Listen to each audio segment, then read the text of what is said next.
Asthma എന്ന് പറയുമ്പോൾ പൊതുവേ നമ്മുടെ നാട്ടിൽ പറയുന്ന ഒരു വാക്കാണ് വീസിങ്. അപ്പോൾ എൻ്റെ കുട്ടിക്ക് വീസിങ് ഉണ്ട്. അപ്പോൾ ഈ വീസിങ് ഉള്ള കുട്ടികൾക്ക് എല്ലാവർക്കും ആസ്മയുണ്ടോ എന്ന് ചോദിച്ചു കഴിഞ്ഞാൽ എന്താണ് വീസിങ് എന്ന് ആദ്യം പറയേണ്ടി വരും. അപ്പോൾ കുഞ്ഞുങ്ങളുടെ ശ്വാസകോശത്തിലേക്ക് വായു എത്തുന്നത് അല്ലെങ്കിൽ ഓക്സിജൻ എത്തുന്നത് നമ്മൾ മൂക്കിൽ നിന്ന് ശ്വാസം എടുത്ത് അത് ചെറിയ ചെറിയ ട്യൂബുകളിലേക്ക് എത്തി ബ്രോങ്കസ്, ബ്രോങ്കിയോൾസ് അങ്ങനെ ചെറിയ ട്യൂബുകളിലെത്തി അങ്ങ് താഴെ എത്തുമ്പോഴാണ് അത് നമ്മുടെ ഓക്സിജൻ ലങ്സിൽ നിന്ന് ബ്ലഡിലേക്ക് പോകുന്നത്. അപ്പോൾ ഈ എയർ പാസ് ചെയ്യുന്ന ഏതെങ്കിലും ഒരു സ്ഥലത്ത് ചെറിയൊരു നീർക്കെട്ട് അല്ലെങ്കിൽ ചുരുക്കം, അപ്പോൾ ഇങ്ങനെയുള്ളൊരു അവസ്ഥ ഉണ്ടായിക്കഴിഞ്ഞാൽ ആ സ്ഥലത്ത് ചെറിയൊരു സ്ഥലത്തൂടെ വായു കടന്നു പോകുമ്പോൾ നമ്മളൊരു വിസിലടിച്ച പോലെയുള്ളൊരു ശബ്ദം കേൾക്കുന്നതാണ് വീസിങ്. അപ്പോൾ ഈ വീസിങ് എന്നുള്ള വീസ് കേൾക്കുമ്പോൾ എപ്പോഴും അത് ആസ്മ ആകണമെന്ന് ഇല്ല. അപ്പോൾ ഈ ഭാഗത്ത് ഈ ട്യൂബിനകത്ത് എവിടെയെങ്കിലും ഒരു ചെറിയ നീർക്കെട്ട്, ഒരു തടസ്സം അല്ലെങ്കിൽ എന്തെങ്കിലും ഒരു ചെസ്റ്റ് ഇൻഫെക്ഷൻ, ത്രോട്ട് ഇൻഫെക്ഷൻ ഇതുപോലുള്ള എന്തെങ്കിലും ഒരു ഇൻഫെക്ഷൻ്റെ ഭാഗമായിട്ട് പോലും നമുക്ക് വീസിങ് ശബ്ദം കേൾക്കാം. അപ്പം വീസ് ഉണ്ടെന്ന് പറഞ്ഞിട്ട് ആ കുഞ്ഞിന് ആസ്മ ആകണമെന്ന് ഇല്ല.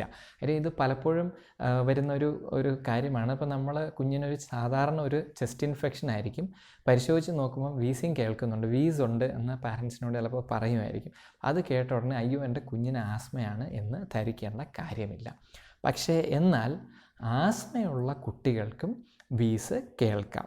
പക്ഷേ ആസ്മയുള്ളപ്പം വീസായിരിക്കും കൂടുതൽ കേൾക്കുന്ന, മറ്റ് ചെസ്റ്റ് ഇൻഫെക്ഷൻ്റെ ശബ്ദങ്ങളും ലക്ഷണങ്ങളും ഒന്നും കേൾക്കാൻ സാധ്യതയില്ല. എല്ലാ വീസും ആസ്മയല്ല, പക്ഷേ ആസ്മയുള്ള കുട്ടികൾക്ക് വീസ് കേൾക്കാം ആസ്മ കൂടുന്ന സമയത്ത്. സാധാരണ നമ്മൾ കാണുന്നത് ഇടയ്ക്കിടയ്ക്കുള്ള ചെസ്റ്റ് ഇൻഫെക്ഷൻ എന്ന് പറഞ്ഞ് നമ്മൾ ഹോസ്പിറ്റലിൽ പോകും കുഞ്ഞുങ്ങൾ, കഫക്കെട്ടെന്നാണ് പൊതുവേ അതിന് പറയുന്നത്.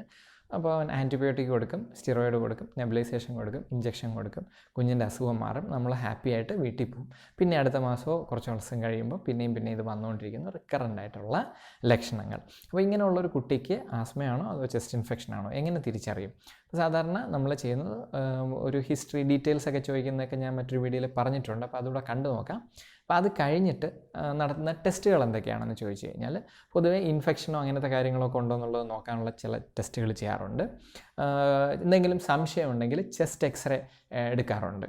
ചെസ്റ്റ് എക്സ്റേ എടുക്കുമ്പോഴത്തേക്ക് ന്യൂമോണിയ, ചെസ്റ്റ് ഇൻഫെക്ഷൻ, TB പോലുള്ള ഒരുപാട് അസുഖങ്ങൾ നമുക്ക് അങ്ങനെയൊന്നും ഇല്ല എന്നുള്ളത് ഉറപ്പുവരുത്താൻ പറ്റും. അപ്പോൾ ഇതൊന്നും ഇല്ല എന്നുണ്ടെങ്കിൽ ആസ്മ ഉള്ള കുട്ടികൾക്കാണെങ്കിൽ ഇതെല്ലാം നോർമലായിട്ടായിരിക്കും വരുന്നത്. ചിലപ്പോൾ ബ്ലഡിനകത്ത് കുറച്ച് അലർജിയുടെ കാര്യങ്ങൾ, ഈസ്നോഫിൽ, IgE പോലുള്ള സാധനങ്ങളൊക്കെ ചിലപ്പോൾ ടെസ്റ്റ് ചെയ്ത് നോക്കിക്കഴിഞ്ഞാൽ കുറച്ച് ഹൈ ആയിട്ട് കാണും. അപ്പോൾ അതല്ലാതെ ബാക്കിയെല്ലാം നോർമലായിരിക്കും. അപ്പോൾ ഇത് കഴിഞ്ഞിട്ട് എങ്ങനെയാണ് ഇത് കൺഫേം ചെയ്യുന്നതെന്ന് വെച്ചാൽ കുഞ്ഞിൻ്റെ ലങ് ഫങ്ഷൻ ടെസ്റ്റാണ് ചെയ്ത് നോക്കുന്നത്. അപ്പോൾ ലങ് ഫങ്ഷൻ എല്ലാ പ്രായത്തിലുള്ള കുട്ടികൾക്ക് ചെയ്യുന്ന അത്ര എളുപ്പമല്ല. അപ്പം വളരെ ചെറിയ കുട്ടികൾക്കാണെങ്കിൽ ചിലപ്പോൾ ലങ് ഫങ്ഷനൊന്നും ചെയ്യാതെ തന്നെ നേരത്തെ പറഞ്ഞ ലക്ഷണങ്ങളും ടെസ്റ്റുകളും മാത്രം വെച്ച് തന്നെ കൺഫേം ചെയ്യും. കുറച്ചുകൂടെ വലിയ കുട്ടികളാകുമ്പോൾ ലങ് ഫങ്ഷൻ ചെയ്ത് നോക്കാം.